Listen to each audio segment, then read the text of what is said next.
Hi, I'm Lori Bestler, and I'm the founder and owner of Mindscapes Unlimited Coaching. And today, what I would like to do is just share a little bit about myself. If you are on my website and you are doing a little research and you're saying, what is that coaching program? And who's this Lori Bestler? How can she help me? I think it really helps to have a little background in I like to share my story and my why. You know, they always say why. Why do you do what you do? Why did you create this business? What is it about?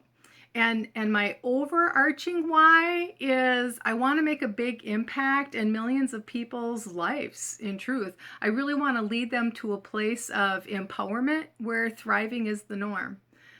I want to assist. Ideally, I love assisting those heart-centered, spirited entrepreneurs with big goals and dreams. And I want to help them remove limitations for success, and then they're able to serve the world in a much greater capacity. So, what brought me here to do that for those individuals? I'm going to go way back. And if you were to look at my life and you were to say, how did my past and how did my story become my career? This is how. If you were to look at my life, most of my life I felt insecure. I felt incompetent. I felt unsuccessful. Struggling was a daily experience for me. I never felt good enough. I could give and do to the point of exhaustion and overwhelm, yet in my mind, I was never good enough. In my life, I severely struggled in many ways. I struggled in what I call a dysfunctional family dynamic. I struggled in school. I struggled in my religious upbringing and beliefs. I struggled in my marriage, in careers, in my businesses. I struggled in my self-image, my self-identity, my self-esteem. I could go on, but you get the picture, right? And so having a very high sensitivity, I struggled with being easily overstimulated. And being an intuitive and empathic person, I really struggled with caring and giving and doing way more than what was healthy. I lacked boundaries. I lacked coping tools. I lacked the ability to deal with my thoughts, my emotions, and my busy brain. To me, the world became a place that overwhelmed me and crushed my sensitive spirit. It just seemed to me that no matter what I did or what I accomplished, I never felt I was good enough. I have shelves of ribbons and of trophies. I have been a beauty pageant winner. I won a scholarship. I've won speaking awards. I've owned and operated 3 businesses, 2 of which I started from the ground up.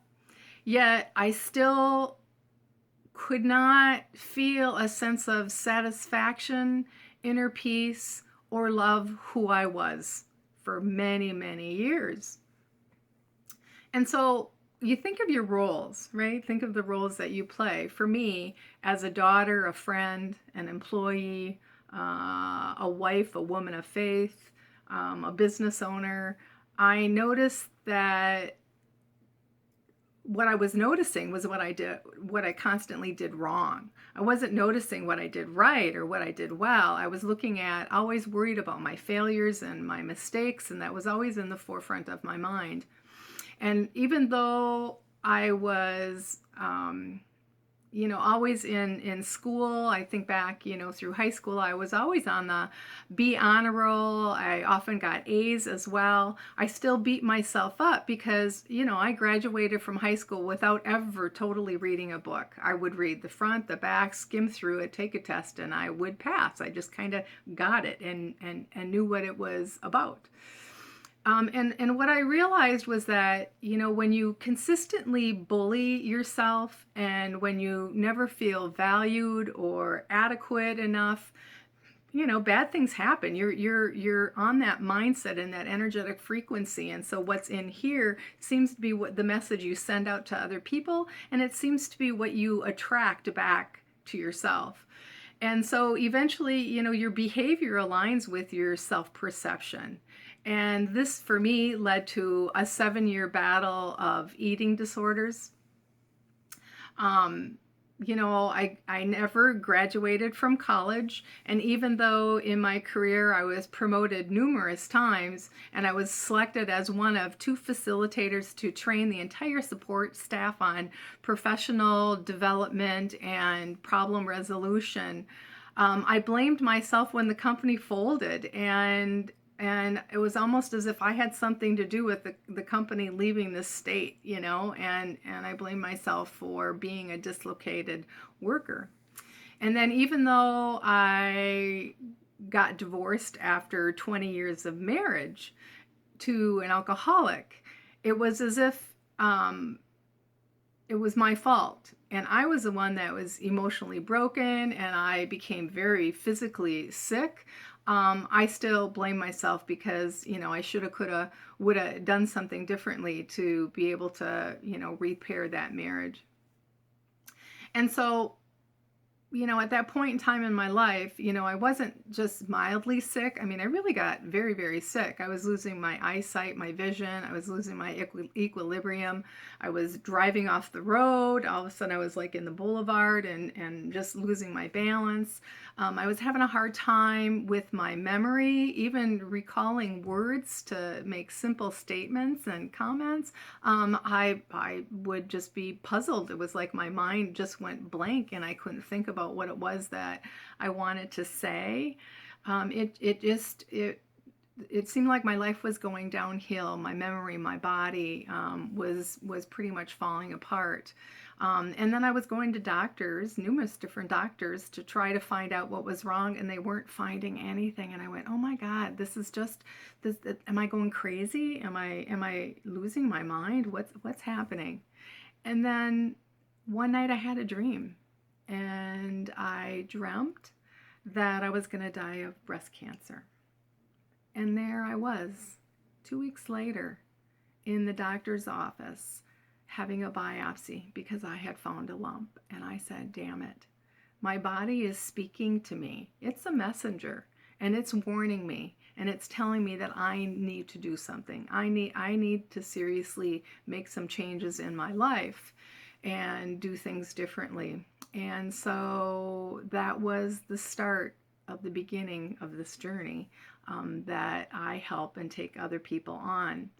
You see, after my divorce then, I took a 2-year sabbatical, and I was on a mission to get healed, mentally, physically, emotionally healed, and figure out, I wanted to know who I was, what I wanted, what I really, what are my truths? What do I really believe in? Not what everybody else believed in, and not what everybody else was telling me to do. What was my truth, and what did I stand for? And how could I have the courage, the confidence, and the capability to stand in it and move forward in my life?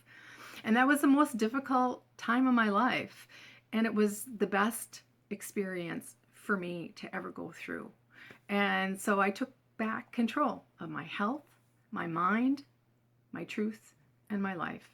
And as a result, Mindscapes Unlimited was birthed. So if any of this seems to connect with you, if any of this is a struggle or struggles that you are going through yourself, I just really encourage you to contact me. Click the contact us button and give you a jingle, and we'll set something up, and I'll do a no-cost phone consultation and see if we're a good fit to be able to work together. And if I'm not the one, if you don't feel like I'm a really good fit, don't struggle for 50 years like I did before you really reach out and do something about it. Don't wait until you really, really are at your breaking point and you get super sick. It's just crazy. Find somebody, reach out to somebody and get some help, because you deserve it. Usually what it is that we're thinking in our mind is far from the reality. Your reality is your reality, but it's not reality, and it can be so much better. And so I say, give somebody a call, contact somebody. You deserve it.